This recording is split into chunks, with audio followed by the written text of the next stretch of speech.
a defendant in the 2020 murder of Edward Collins will not get a further reduction of his bond. 25-year-old Julian Byrd is charged with Collins' murder and was originally held in the Wichita County Jail on a $1 million bond. His bond was lowered to $250,000 back in 2021, and he was released from jail until he stopped making payments. Byrd has been back behind bars since September of last year, and that $250,000 bond was doubled. Today in the 89th District Court, a hearing was held on a motion to reduce his bond yet again, this time to $100,000. Byrd's sister testified during the hearing that her brother couldn't afford the payments on a higher bond, and that if he were to be granted a $100,000 bond, he'd stay with her upon his release, and their family would help make sure payments were made.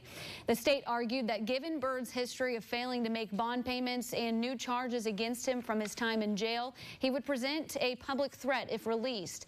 The motion was ultimately denied by 89th District Judge Charles Bernard. Byrd is one of 3 men who were indicted for murder following the fatal shooting of Collins. His co-defendants, Demasia Delgado and Callie Beal, were granted reduced bonds. Delgado bonded out in December 2020, but was taken back into custody in January of this year for violating bond conditions.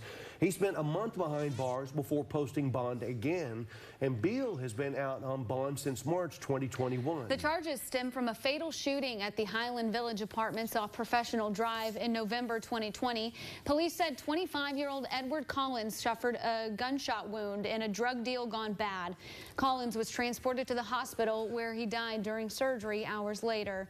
Byrd was the first of the 3 defendants arrested and now is the only one of the 3 that remains behind bars.